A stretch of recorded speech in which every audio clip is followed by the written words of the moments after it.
IT job కోసం try చేస్తున్నారా? Coding ట్యూటర్లో ట్రైనింగ్ తో పాటు stipend and 100% job guarantee. First of all ఎపిసోడ్లోకి వెళ్లే ముందు క్లాసెస్ గురించి ఇన్ఫర్మేషన్ అందరూ అడుగుతున్నారు. ఎక్కడెక్కడ నిర్వహించబోతున్నారు, డేట్స్ ఏంటని ఒకసారి వాటి గురించి.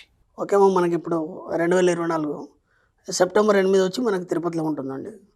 అలాగే 15th సెప్టెంబర్ వచ్చి మనకి రాజమండ్రిలో ఉంటుంది. 22nd సెప్టెంబర్ వచ్చి మళ్ళీ హైదరాబాద్లో రెగ్యులర్ క్లాస్ ఉంటుంది. 29th సెప్టెంబర్ వచ్చి మనకి అనంతపురంలో ఉంటుంది. అలాగే 6th అక్టోబర్ వచ్చి విజయవాడలో ఉంటుంది. 27th అక్టోబర్ వచ్చి బెంగళూరులో ఉంటుంది. వీలైన తొందరగా ఎన్రోల్. నమస్కారం డాక్టర్ శ్రీ అనంతకృష్ణ స్వామి గారు. నమస్కారం అండి. 663వ మనీ మంత్ర వీడియో. ప్రీవియస్ వీడియోలో చిన్న లైట్ పాయింట్లు అనిపించినా కూడా ఆధ్యాత్మిక చైతన్యం గురించి ఓషో రజనీష్ చెప్పినటువంటి మాటని గుర్తు, ధ్యానం అనేది ఒక మొత్తం లాంటి. ఎస్, దాంట్లో కనుక ప్రవేశించిన తర్వాత ఏం చేయగలుగుతామంటే ఏమీ చేయలేవు, కానీ దానికి ఒక పవర్ ఉంటుంది అనేటువంటి విషయాన్ని గుర్తు చేశారు.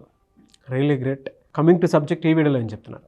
ఇక్కడ విచిత్రం ఏంటంటే నేను ఇలాగే ఉంటాను, ఎంతకంటే ఏం చేయలేను. మా అమ్మ నాన్న వాళ్ళు, మా పూర్వీకులు ఇలాగే ఉన్నారు, నేను అలాగే ఉండాలి. వాళ్ళు ఏదైతే చెప్పారో అదే చేయాలి. వాళ్ళ నమ్మకాలు అట్లాంటివి. నేను కూడా అది ఖచ్చితంగా పాటించాలి. పొదుపు చేయాలి, ఎక్కువ ఖర్చు చేయొద్దు, ఓకేనా? ఉన్నంతలోనే ఖర్చు పెట్టుకోవాలి, అప్పులు చేయొద్దు. ఇవన్నీ ఏంటంటే నీ ఆలోచనలకు నువ్వు బందీ అయిపోయినావు. ఎప్పుడైతే నీ ఆలోచనలకు నువ్వు బందీ అయిపోతావో నువ్వు బయటపడలేవు. నీ యొక్క జీవితంలో ఒక వికాసం అనేది జరగదు, ఓకేనా? ఒక అనంతమైనటువంటి వెలుతురు నువ్వు చూడలేవు. ఎలా అంటే ఒక చీకటి గదిలో బంధించిన వాళ్ళలాగా అయిపోతావు. ఎందుకు? నీ ఆలోచనలన్నీ నువ్వు బంధించేసుకున్నావు. ఎవడు మాట వినవు, అన్నీ నీకే తెలిసినట్టు మాట్లాడుతావు. ఏమన్నంటే మన వాళ్ళు చెప్పారని చెప్తావు. వాళ్ళు చెప్పారు, నేను కాదంటాంలే. కానీ అప్పటికిప్పటికి చాలా మా పరిస్థితులు మారిపోయినాయి. పరిస్థితుల కనంగా నువ్వు మారకుండా మళ్ళీ ఆ పాత పద్ధతిలో పట్టుకుని కూర్చున్నావు అనుకో, ఎలా ముందుకు ఎదుగుతావు నువ్వు, ఓకేనా? డబ్బు పట్ల అయితే చాలా భయం. ఎంత భయం అంటే ఒక 10 లక్షలు వచ్చాయంటే వాటిని లెక్క పెట్టడానికి భయం. వాటిని జాగ్రత్త ఇంటికి తీసుకెళ్ళడానికి 100 సార్లు భయపడతాడు వాడు. అఫర్మేషన్ చేసుకుంటాడు, జాగ్రత్త తీసుకెళ్ళాలి, లేకపోతే ఏమైనా అయితే ఎలా. మనము ఒక సినిమాలో బ్రహ్మానందం గారి జోక్ చూసాం. 10 లక్షలు 20 లక్షలు ఏమో అంటే, 20 లక్షలు రా, ఇట్లా ఎన్నో చూస్తున్నాను నేను, డబ్బు నాకు లెక్కన అంటాడు వాడు. అని ఊరికే జస్ట్ ఇట్లా బ్యాంక్లో ఇట్లా పెట్టేసి మాట్లాడుతుంటే బ్యాగ్ కొట్టేస్తారు. బ్యాగ్ కొట్టేస్తారు. కొట్టేసిన తర్వాత మళ్ళీ దొరుకుతుందిలే అంటే ప్రతిదీ భయమే మనిషికి. ఈ భయాలు ఇవన్నీ ఎలా వచ్చాయంటే నీ ఆలోచనలకు నువ్వు బందీ కావడం వల్ల ఇవన్నీ భయాలు వచ్చాయి. అర్థమైందా? కాబట్టి ఎప్పుడైతే ఆ ఆలోచనలనే బందీ నుంచి నువ్వు బయటపడతావో అప్పుడు నువ్వు స్వేచ్ఛను పొందగలుగుతావు. ఎప్పుడైతే నువ్వు స్వేచ్ఛను పొందగలుగుతావో అప్పుడు ఈ ప్రపంచాన్ని చూడగలుగుతావు. ఎప్పుడైతే ఆ ప్రపంచాన్ని చూడగలుగుతావో నీ కోరిక వెళ్ళు అని బయటికి పెళ్ళిబుక్తావు. ఎప్పుడైతే పెళ్ళిబుక్తావో అవన్నీ నువ్వు అనుభవించగలుగుతావు. కాబట్టి నీ ఆలోచన నుంచి, ఆ బందీ అయిన ఆలోచన నుంచి నువ్వు ముందు బయటికి రావాలి. తోట లాంటి ఆలోచనలు, మాటలు. ఎస్, ఆలోచనలో ఎప్పుడైతే బందీ అయిపోయినా ఆ బందీ అయిన ఆలోచన నుంచి నువ్వు బయటికి రావాలి. ఫస్ట్ బయటికి రానంత మటుకు నీ జీవితంలో వికాసం అనేది జరగదు. నువ్వు ఒక ముడుచుకున్న మొగ్గలాగే ఉంటావు తప్ప ఏనాడు కూడా బయటికి రాదు. ఇప్పుడు దాని నుంచి బయటికి రావాలంటే ఏం చేయాలి, ఓకేనా? ఫస్ట్ మన సబ్జెక్టులోకి ఏవైతే ఉన్నాయో సమాజం నుంచి కానీ లేకపోతే చిన్నప్పుడు నేర్చుకున్నాయి వాటన్నిటిని మనం పటాపంచలు చేసేయాలి. అంటే నీకున్న మూఢనమ్మకాలు తీసేయాలి.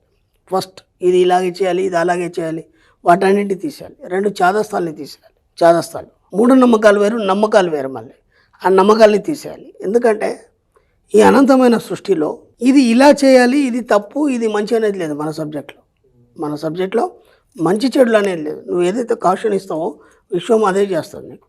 ఎందుకంటే ఎన్నోసార్లు చెప్పాను, విశ్వం నీ సేవకుడు. మీ యొక్క సర్వెంట్ ఉన్నాడు, టీ పెట్టమంటే టీ పెడతాడు, కాఫీ పెట్టమంటే కాఫీ పెడతాడు. ఆ టీకి కాఫీ వాడు సంబంధం లేదు, నువ్వేం చెప్తే అదే చేస్తాడు. కాబట్టి ముందు ఇవన్నీ వదిలిపెట్టాలి. చాలాసార్లు మూఢనమ్మకాలు ఇవన్నీ వదిలిపెట్టాలి. ఇంకొక మాట చెప్పుకున్నాం ఎన్నోసార్లు మనం, ప్రకృతికి పక్కవాడికి ఇబ్బంది పెట్టదు.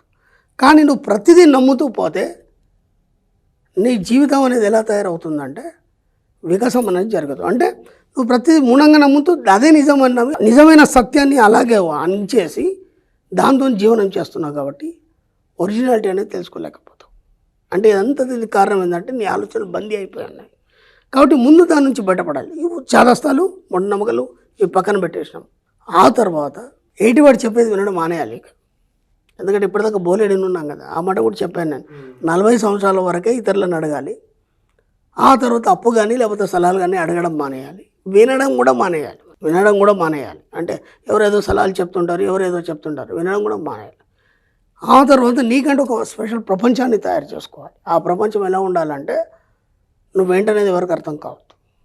అర్థమైంది? నువ్వేంటనేది ఎవరికి అర్థం కావద్దు. అంటే అందరూ మనం ఏమనుకుంటారంటే ఇలా ప్రవర్తిస్తున్నాడు ఏంటి అని అందరు అనుకుంటారు. అయినా పర్లేదు, కొన్ని రోజులు నీ ప్రపంచంలో నువ్వు హాయిగా స్వేచ్ఛగా జీవించడం అలవాటు చేసుకుంటే అప్పుడు బయట ప్రపంచంలో నువ్వు ఎలా ప్రవర్తించాలి, ఎలా సంపాదించాలి, ఎలా ఉన్నతంగా ఎదగాలి అనేది అప్పుడు నీకు అర్థమవుతుంది.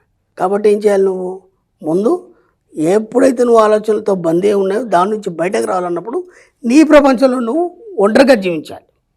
సమయం గురించి దేని గురించి పట్టించుకోవద్దు, బాధ్యత మాత్రం వహించాలి. ఎందుకంటే నువ్వు దాంతో కలిసి ఉన్నావు కాబట్టి. అలాగే ఎవరి మాట వినద్దు. మన సబ్జెక్ట్లో ఎవరి మాట వినాం, మన సబ్కాన్షియస్ మైండ్ ఏం చెప్తామో అదే వింటాం మనం.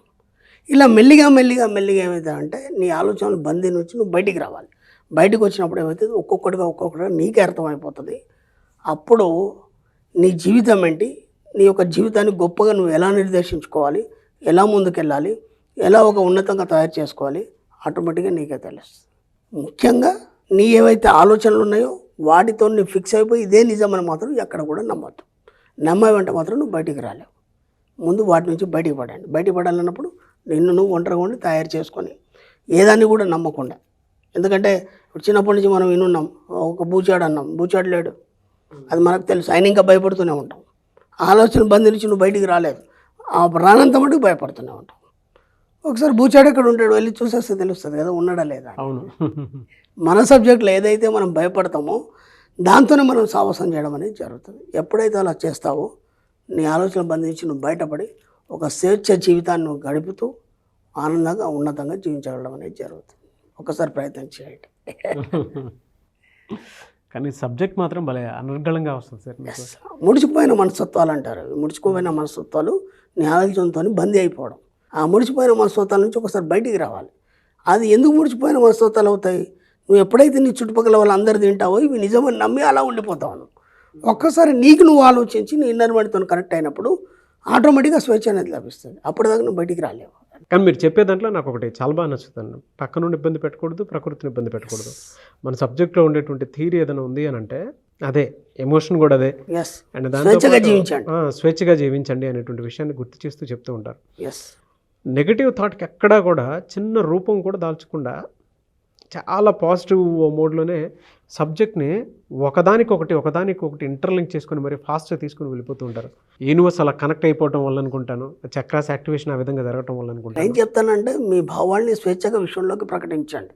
అవి నిజమై మీ భౌతిక రూపంలో మీ ముందు ఉంటాయి. సింపుల్. గ్రేట్. థ్యాంక్ యూ అన్న. Thank you so much doctor Shri Acharya Anantakrishna Swami గారు. థ్యాంక్ యూ అండి.